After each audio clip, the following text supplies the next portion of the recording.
Hi, everybody, and welcome to another episode of Circle Up and Get Real, where we talk about things that matter with people who matter. And I am so excited to share with you my friend Marcia Werner, who we were just kind of in the green room before we started recording, kind of trying to remember how we met. And it's been a long time. We've got A long similar time. paths. Concordia College, where we both went to college. Now she's a lot younger than I am, so we weren't there at the same time, but we were in real estate at one of the same companies. I mean, a lot in common and a lot not in common, and that's what I'd really like to hear more about, Marcia. So welcome, Marcia Werner. Thank you. I'm excited to be here. This is Me fun. too. So, what I know about you, as I've been following you forever, we met through a mutual friend, and I think we were in a book club together or something. We studied with Lindsay. Didn't we do That something like sounds familiar. that? Absolutely. I don't remember what book. I don't either right now, but I remember I met really cool people through that Yeah. virtually, which just proves that virtual is so amazing. You can do anything Yeah, virtually, almost, that you could do in person. So it's been a really fun way to stay connected. And I don't know, Marcia, absolutely. if we ever met in real life. Have we met in real life? Because you used to live in Fargo where I live. I don't Yeah. know. I I don't don't know know. if we have. I know, I really feel like weird. we have, I but know, me too. Me too. So I especially wanted to talk to you today and now because I've been following you from where did you go to high school? Fertile, So you Minnesota. grew up in Fertile, which is close to Hmm. Fargo where I live. I know Yeah. people in Fertile. So we started, same, went to the same college. You lived in Fargo, and then you started doing things that a lot of people wish they had the guts to do, including traveling. Yeah. So Yeah. kind of tell me about that journey from college, and you were a psychology major, right? Yeah. Hmm. So Yes. tell me, let's just start there. Yeah. What was your Well, aspiration? so in college, I was a psychology major, but got sucked into sales, as a lot of people do, Yeah. and ended up in real estate sales in Fargo, and that was wonderful and great. But my husband and I took a trip to Hawaii in 2018, and we were sitting on the beach, and it was like the day before we had to go back, and I was like, I don't want to go back. Mm, I don't want to go. And it wasn't just about the weather, which, we're Minnesota famous weather, but it mhm. was something about I just wasn't living the life that I wanted to live. It Mm. wasn't big enough for me. I wasn't doing the things that I really wanted to do. And Mm. I just said, we're going to move. And my husband's like, well, where are we moving to? We've lived in Minnesota for our entire lives. And I said, I don't know. Let's pull out a map and let's pinpoint a spot. And we did that. And it ended up being Charleston, South Carolina, where neither of us had ever been. And we packed up three kids, two cats, a dog, and a semi, and moved to Charleston, South Carolina, and just started over. I started with a So real estate team there and just started it all over again. it sounds so easy when you say it like that, but you had a family, you had kids, I mean, what was your husband doing at this time? He was the director of Habitat for Humanity Restore. And Oh, he had okay. been there for 11 years, deep in the nonprofit world. I was on, committees there, and like we love that community. And we had been renovating a house for the last like 7 years. And so we were very like integrated into the Fargo Moorhead area. So it wasn't an easy thing to just give up everything and go. But it was just I just knew I had to. Mm, I just knew I had to chase something else. So okay. So I want to get this is what the meat of this conversation is going to be, but I want to just set the scene a little bit. Now, tell me, you had kids. How old were your kids in 2018?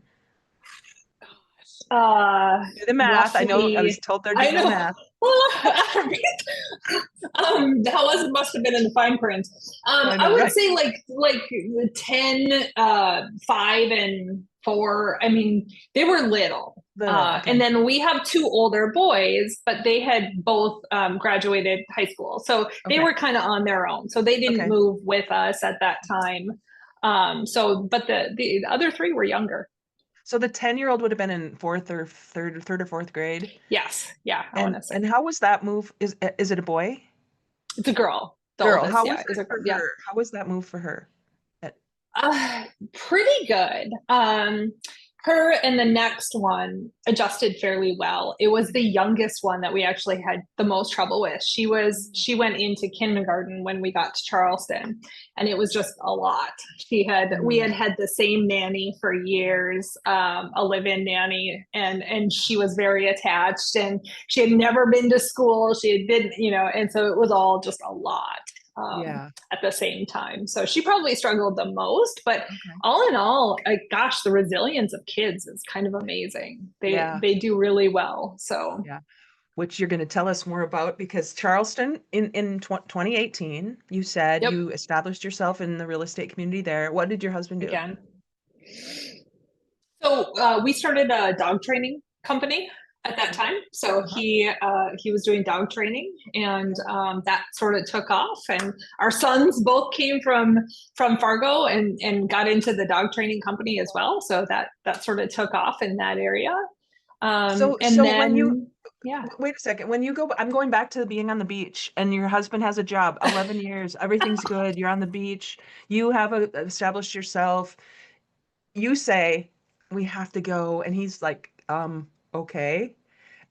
I mean, it feels kind of magical, but so you do yeah, this, you take the semi, you get there, you get to Charleston. He says, what can I do here? Let's just start a dog training business.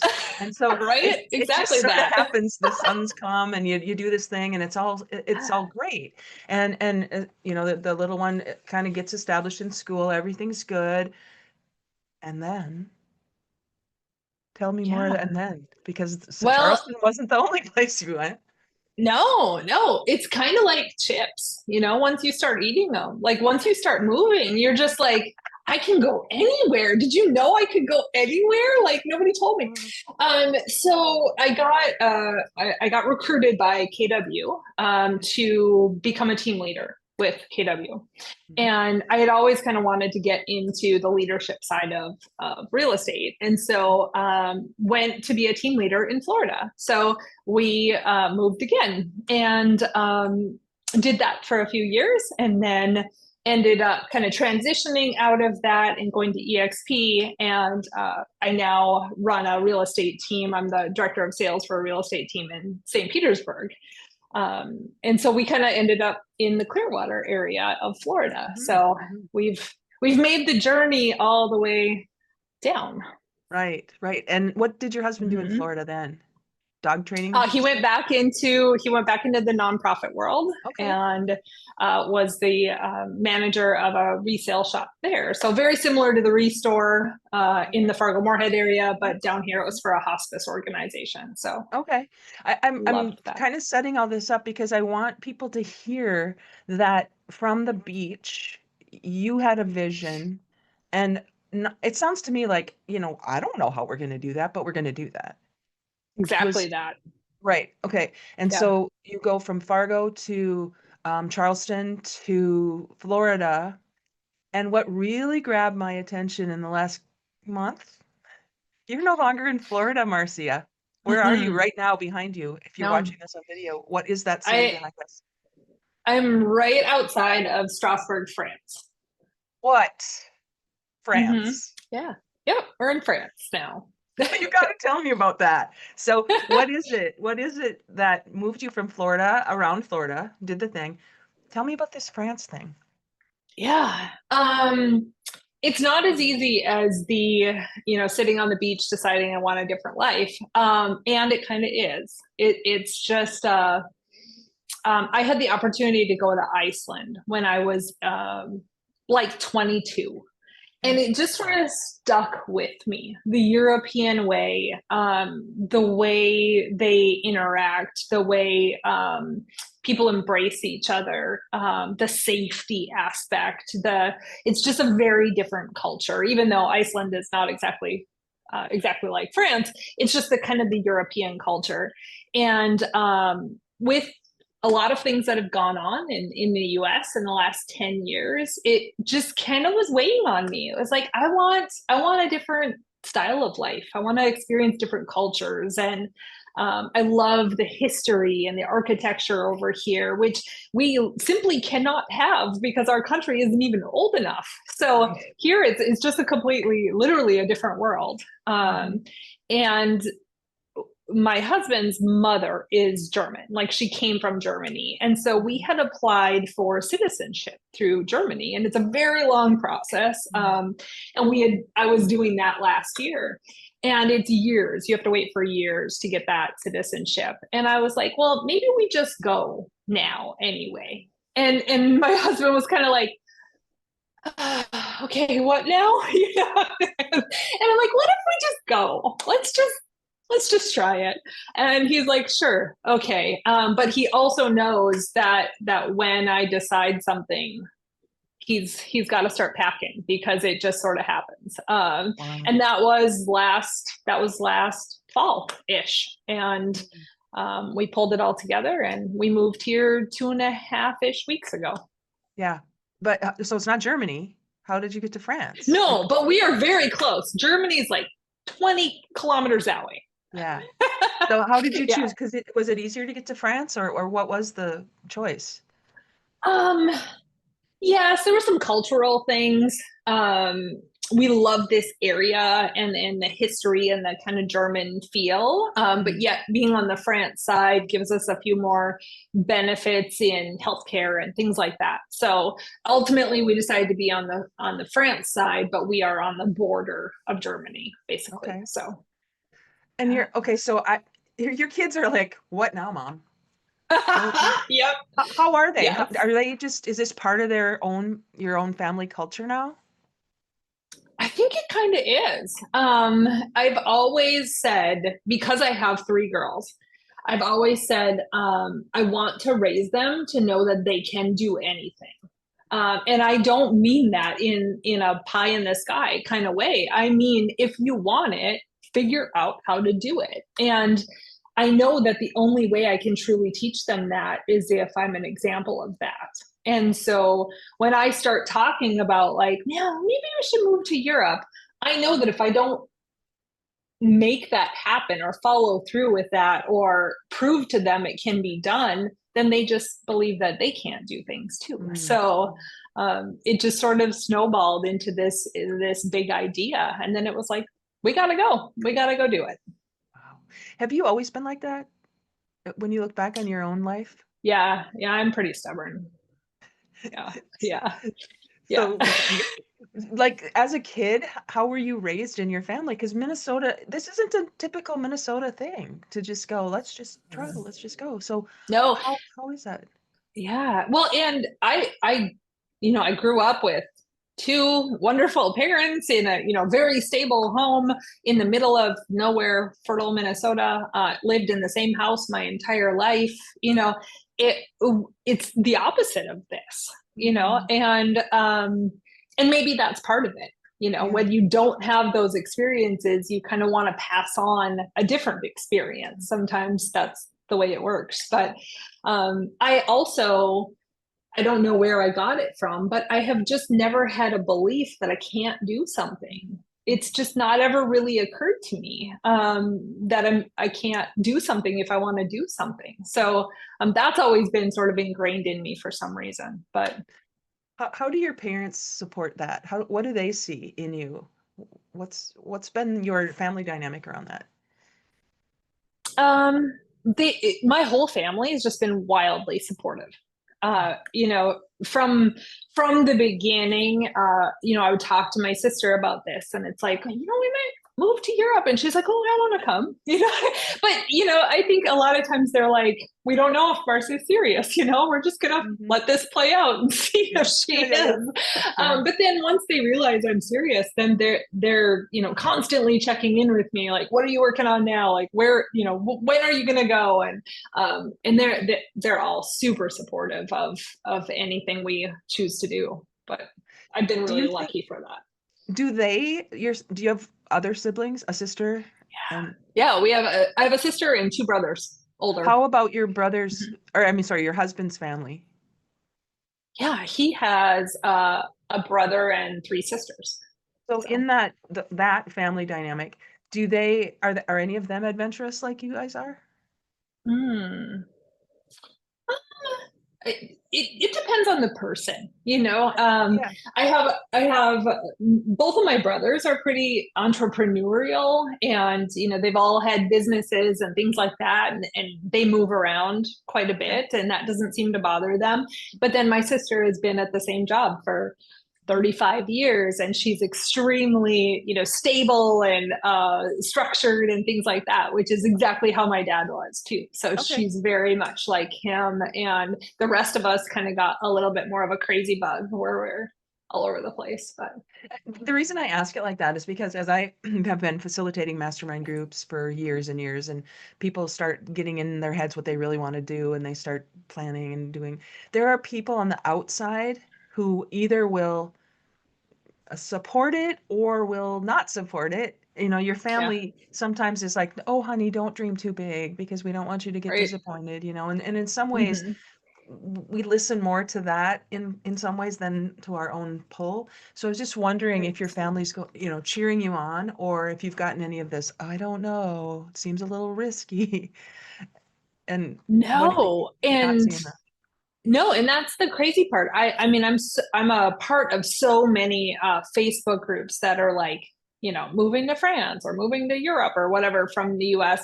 And lots of people post in there that like their families found out and just sort of shamed them and really did exactly that. You know, I think you're thinking too big, or that's crazy. And I just thought, wow, that's so interesting, because that's not been my personal experience at all. You know, anybody that I've told, they're like, wow, that's awesome. And Mm. I have not had any of that negative pull. So I'm excited about that. Well, and that's so reassuring to people. If you're listening to this, anybody on the podcast, and you're like, oh man, I want to do that. But if there's a but to that, I think you're a Mhm. really good example, Marcia, of the possibility that exists in for all of us. I think. I mean, don't you? Everything's possible. You're, Everything. yeah. Yes. I mean, absolutely. If we can do this, you know, with four kids, two cats, a dog, and a snake, literally You anybody brought the can move. snake with you? He's on his way. Oh my God. Really? Oh, It's that's a so whole cool. process. Wow. But yeah, So it's it's doable.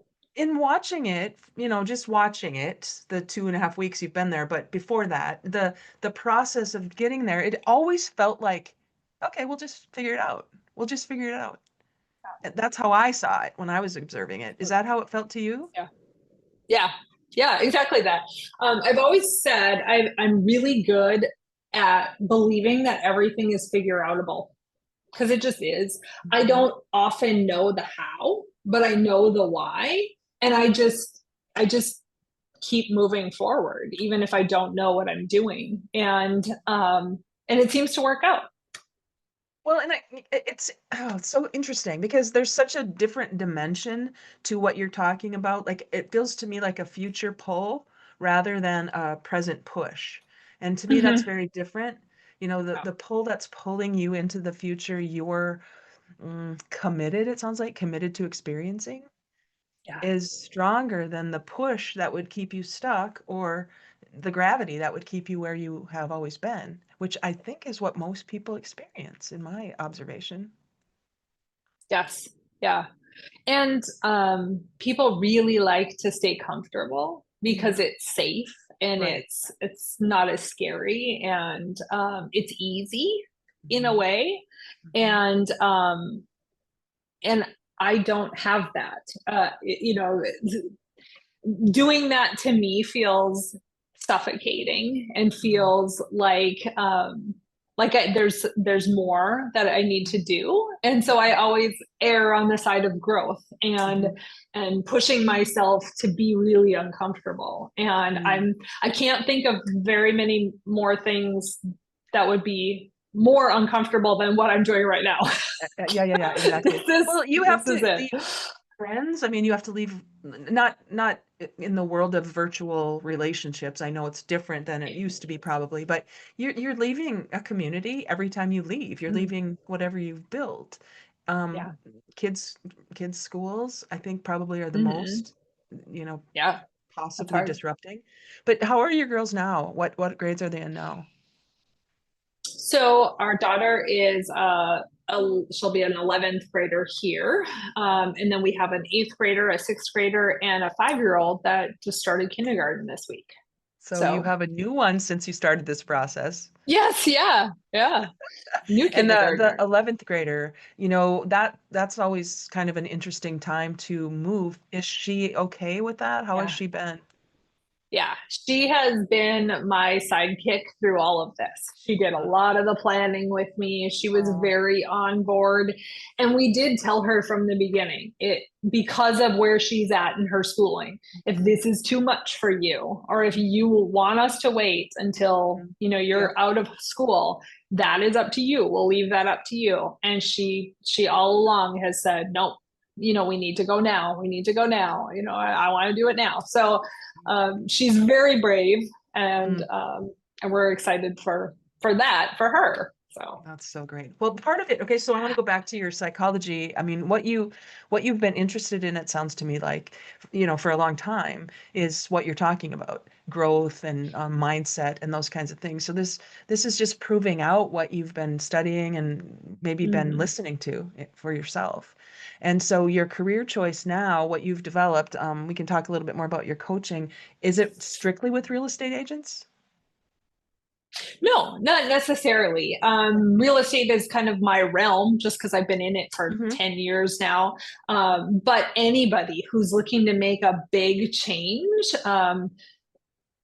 is somebody that I would coach with and work with, because there's a special process around it. A big Mhm. life change is not necessarily something that you just wake up one day and do.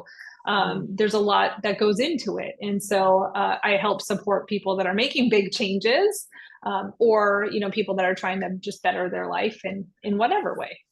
Yeah, I'm reading on your website. It says, "Are you ready for a change?" So it's exactly what you're saying to anybody. And I'll just read a little bit. Maybe you're feeling the quiet pull for more freedom, alignment, or meaning, or maybe you're on the edge of a big decision and something inside you is saying something has to change. It sounds like that's Yeah, you reflecting what you felt. absolutely. Yeah, and I think our own experiences are our best trainer, and I have been through so much change that it's not scary anymore like it used Mm, to be. mm, And so mm, I understand when people are going into a change, it's paralyzing, and mm. some people freeze and don't know what to do, and I've just pushed through that enough that I can help people see through and move forward even if they're scared. Right. And it sounds like there can be a distinction between a change you choose and a change that is thrust upon you, perhaps. Mm-hmm. And so you probably have experienced both, even though it sounds like you instigated a lot of this change that you wanted to experience. And what I see on the outside of that for people who are looking for a coach to help them through that, you have both experiences. So you can give them perspective on two sides of any change, it sounds like. Absolutely. Yeah. Yep. I mean, change is change, whether it's Mhm. intentional or forced, it's still the same general process. So, Yeah, well, I suppose it's the same effect on our psyche and our beingness. I mm, noticed that when people let's just say getting out of debt or losing weight or something like that, if something happens that you have to change, it seems that we resist that more than if we mhm. choose it. I mean, like if we Yes. choose now's the time to move or whatever you said, now's the time to stop smoking, now's the time to, that Right. I'm gonna, that's a little different than you have to, I'm gonna make you because we tend to resist that for some reason. Right. Yes. Yeah. Well, I think everybody wants freedom of choice, Mm, right? And it's hard when a choice is made for you, or you feel like your own rights are being infringed upon, and that feels different. And I think a lot of us want to fight against it. We want to push back mm. and rebel and say, I'm not going to do that because you told me to, Yeah, yeah, yeah, those right, those right. sorts of things. Yeah. But when we're making the change, Mm, yes, sometimes that's easier, but I also think deciding to make the change is very hard for people, mm, mm, because there is no forcing function. So you Mhm. can stay there and snuggle in as long as you want. Nobody's telling you you have to Mm. change. And that can be paralyzing as well when you're stuck in that space. Sure, for sure. So it sounds then that there, if you're aware of and listening to that little voice, whatever it was for you on the beach in Hawaii, that Yeah. little something that says, sometimes we smother that and get snuggly, Yeah. like you said. But Yeah. do you think it's always there pulling us to be growth minded, or what? Do you think we all have that? I think everyone has that. I think some people are just really good at ignoring it. Mm, And some people actually listen and do the thing and move forward. And I've never met anybody that made a huge positive change in their life and said, man, wish I wouldn't have done that. right, Right. right. It's always transformational, and even if it doesn't end up exactly the way you wanted, it Mm, always will change you and maybe make an impact on your life. So but some people are just too scared to make the leap. mhm. And so that's Yeah, where we as coaches come in and right. help scoot people along, right? So I wonder when I think about it like that, like you said, some people are too scared to make the change. And then I think about what you said about we don't want to give up our freedom of choice. We want to be in a space where we have our own agency for our own lives. Mhm. Yet it is a pull inside of us all the time then. And what I'm noticing, we can just get political for a second here, but what I'm noticing in the political world, which you have now escaped, I'll say in that way, um, there's so much need to be right about things Right. without thinking about there could be another side to this. And to me, that feels like we're doubling down on staying not even snuggly anymore. It's like putting a stake in the ground and being right, even when we're not accurate. Yes. Right. And psychologically, what does that do to people? What do you notice? Hmm. Well, I think it's dangerous, really. Because to be growth minded, you have to be open to other views. You have to be able to accept the fact that it's okay to change your mind. Mm, If you have always lived in a small town and you think it has to be this way, it is okay to wonder if maybe there's a different way. Maybe the lifestyle of someone else isn't that big of a deal, or mm, maybe somebody else's views are acceptable, and things like that. But people that just dig in and want to be right are not considering how much there is out there for them, and how much good they could do in the world, but they're just too busy trying to be right.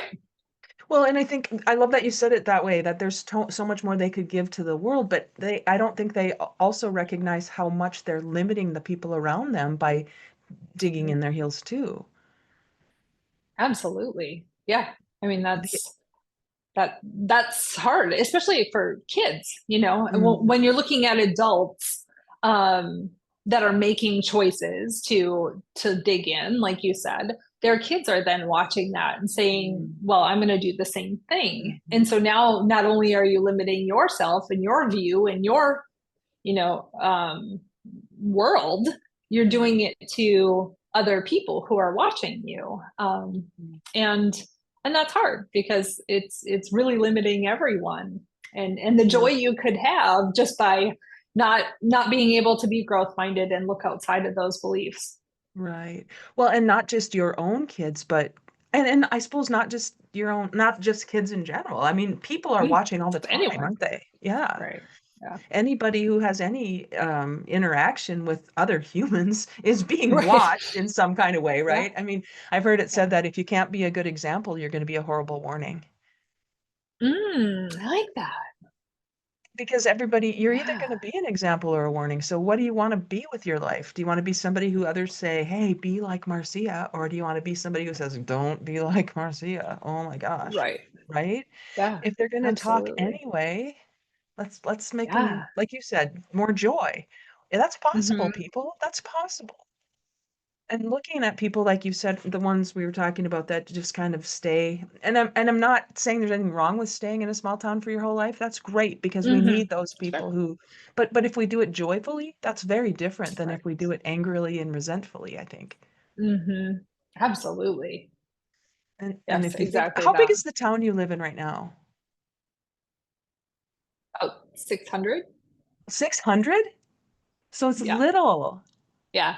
Oh, So how did you? we're in a tiny little village outside of Strasbourg. So Okay, Strasbourg itself is like Fargo Moorhead size, like okay. 350-ish. How So far is, you said 20 kilometers. You have to translate that for me into miles. yeah, How it's far? like 12 miles. Okay, okay. Yeah. And all the kids go to school in Strasbourg. So we're there many times a day. So Okay. Okay. And you were talking yeah, about having to buy a car. What, all these things that you don't think about when you get over there. Did you buy or so lease? many What did you things. decide? No, we're going on Monday. So I think we're going to lease because it seems to be what everybody does here. But then there's like, it's car models that, I've never heard of much. It's not like Ford or Chevy. It's like Yeah. something I can't pronounce. Peugeot So or some, yes, yeah. that, whatever Yeah. that is. So it's, talk about comfort zone, it's trying to figure out things that you have no concept of. So Sure. Well, and that fear, let's go back to fear for a second, or that worry, or whatever we could call it, that prevents people from doing that. It sounds like, like you said, everything's figure outable. And mm, if you have a core belief that everything's figure outable, then buying a car or leasing a car is just another of those things that are figure outable, right. Yeah. right? And if we're Yeah. sitting in our own minds, in our own heads, wherever we are living, and thinking not everything's figure outable, these people who are doing, Marcia, and what's your husband's name? Randy. Marcia and Randy are crazy. They are crazy. And we're sitting back here in our own little comfort zones saying how crazy you are. That doesn't make you be any less adventurous. It doesn't have any Right. effect on you. It has an effect on Yes. me, who has the belief and judgment of you.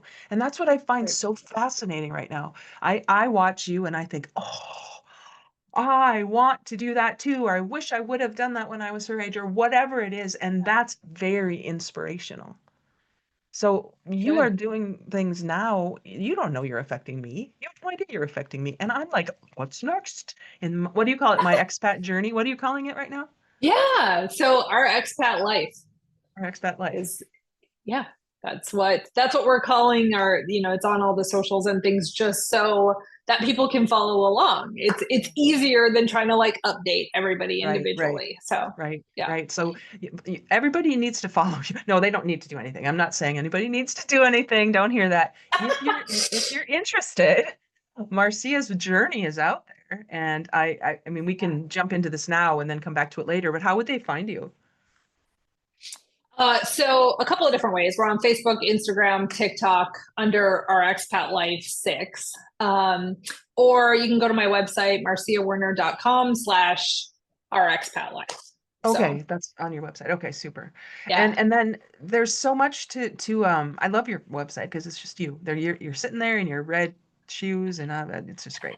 Um, don't hear this somebody and go, well, that's nice for them. Yeah, good for them. Because that yeah, but that's in your head is limiting Mm, you from experiencing what Marcia is experiencing. Now, I don't think everybody has to go to France to have this experience, right. although cool, huh? But what could they do in their own lives to at least get a taste of this? I've heard it said that travel is the antidote for ignorance, and I Mm, believe that to be mm, true. Go experience something. okay. Go somewhere. Go Mhm, experience. I prefer Europe. Go to Europe because it's just so different here. mhm, It's just a different culture. So go somewhere and experience something that will move you. mm, And it will. You come here, you will not be unmoved. You mm, can't look at these adorable little village houses and not think this is this is amazing, mm, so just go do something. Even if you're not going to move across the world, that's okay, but broaden your horizons somehow, because once you stretch your mind, it doesn't go back. mhm. So stretch your mind and see where that takes you. So do something. I love that. Do Just do something. something. That's all. So let me ask you a couple Mm. questions about Europe. Is it, over here we're like, oh, but it's not safe to travel internationally because there's so much bad stuff in the world. What's been your experience with that, traveling internationally and Oh, safety? um, I would say it's the opposite. Mm, The expats that come here are safer wow. here. People are coming here for safety, Mm, not the other way around. mm, So um, we have, so I'll tell you a little story. When we met with the school over here, our son is 5. And the girls are a little older, but they said, how old is your son? And I said, he's 5. And they said, okay, so you need to live within about 20-minute walk of the school, because we usually don't let kids walk for more than 20 minutes at 5 years of age by themselves. And I what? went, wait, now, what? And What? that is normal. You will drive to school, drive throughout the city and see, 6, 7-year-olds walking to school on their own. Mm, That is normal. That nobody thinks that that's scary or unsafe. It's just how it is. Will I be doing that? Nope. You know, I'm not, because I'm not used to that, yes. and for me that feels scary. Here they don't think anything of Mm, that. So it's mm. a very different environment where fear is not a part of daily life the Wow. way it is in a lot of places, other places in the world. You know what? I hadn't thought about it like that. That is so crazy because once you're swimming in water and you don't see the water you're swimming in anymore, that becomes normal, safety. I grew up in a little town where we did that. We walked. Of course, that Right. was a long time ago before all this craziness has become Yeah. our normal in America. And Hmm. that's a super great reminder. Um, wow. We could we could go in a lot of ways now and talk about Right. that. Did that have any Yes. bearing on why you moved? Hmm. Yep. Yeah. Mm, Yeah. And I try to stay away from the politics part of yeah. it, because everybody has different beliefs, and that's great. But um, our girls were in a really great school in Florida, in Clearwater, in what I would say is a safe area. And last year we had 3 active shooter lockdowns at that school. Not drills. They had drills in addition to that, but shooter lockdowns, because there was somebody on campus that they didn't know why they were there or what was happening. And the trauma around them having to, stand in a corner and huddle and in fear, I couldn't do it anymore. I said, either I move or I pull them out of school, because I Mhm. can't allow that when I am their protector, and Yeah. there's got to be a different way. Yeah. And I just that's just my personal belief on it, but it just had happened too many times for us to be able to handle that anymore. And I don't know if you are aware of the statistics, but that's not something that happens in other countries. So I'm totally aware. um, I'm very aware of that. Yes. yeah, and some people aren't, Mm, but that was one of the first things that I was Googling, like, where does this mm, not happen? Oh, mm. everywhere. So, Is that um, right? Is that how? Wow. yeah, I mean, there are Mm, other places, and they're on a small scale, but if right, you right. look at the Yeah. numbers, it's staggering. And here just is different. They don't Mm. have the same types of issues. And so that was a big part of it, just the safety aspect. Did you have any I heard the other day the difference between nationalism and patriotism. And I think some people get them mixed up. And Mm. nationalism is like this, and patriotism is like this to me. And if you're listening, you don't know what I'm saying. But nationalism doubles down, and patriotism is more expansive, I think, in a way Hmm. of thinking. At least that's the way I heard this before. And if you're, did you have any like, I'm sad to leave my country, or did did you not when you left? Um, I don't know if it was. I mean, sure, sadness about about feeling kind of like you're abandoning Mm, people that need you. mm, I've always been involved in social services, you know, and mhm, homeless and mhm, prison reform and things like that. And to leave that is hard, mm, because it feels like I'm walking away from that piece of it, but not as far as like the nation itself, mm, because I feel like I have a responsibility as a parent to do what mm. I think is best. Yeah, And what I think is best is to learn new cultures and have different experiences and move my kids around the world. And so I guess that takes precedence over who I am as a nationality. But for sure. I totally get that. And I think about the way people are using their words against each other in mm, my observation, and they're not doing what you're doing, which is moving their feet. So it's easy to point fingers at other people and to say bad things about the people who, like we said that earlier, about small areas and small towns. yeah. But it sounds to me like, okay, you all do you. You keep, we're going to take care of our family and we're going to put our, words where our foot, our feet where our words are, maybe. And take the action we're taking for our own family. And I think to me, when people say, "What can I do? There's a school shooting in Minneapolis. These people need to do something. Somebody Mm. needs to do something. Thoughts and prayers." Blah, blah, blah. So what are we willing to actually take action on that goes beyond the words we say about things? That's what I feel very inspired by in hearing your story.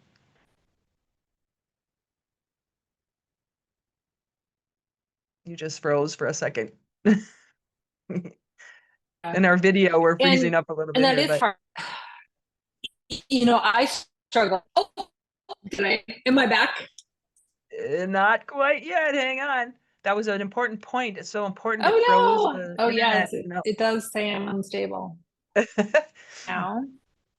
No, it's good. This is the benefit No. and the danger. No, it's not Let's danger. see if With I come back. Zoom. I can hear you. We just can't see you moving. So Oh, can you? she'll be back, everyone. Okay, Lots of sometimes it fear. helps if I turn off my video. Can you hear me now? Sure, that's fine. Yep, yep, can certainly hear you. So Yeah. go ahead. Okay. Go ahead. You can answer me now.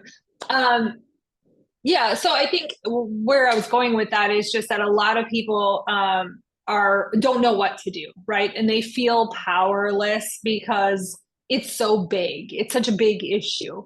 And I know I felt that way. And you tend to think, what can I do as one person? But Mhm, sometimes it's about what you just have to do on your own. Maybe it's not protesting. Maybe it's saying, all mhm. right, I'm gonna remove myself from this, and that has to be my answer for now. Yeah, I don't, yeah, and sometimes that's all you can do. But yeah. Yeah, for sure. But it's something. You're doing something. I'm gonna. okay, crazy.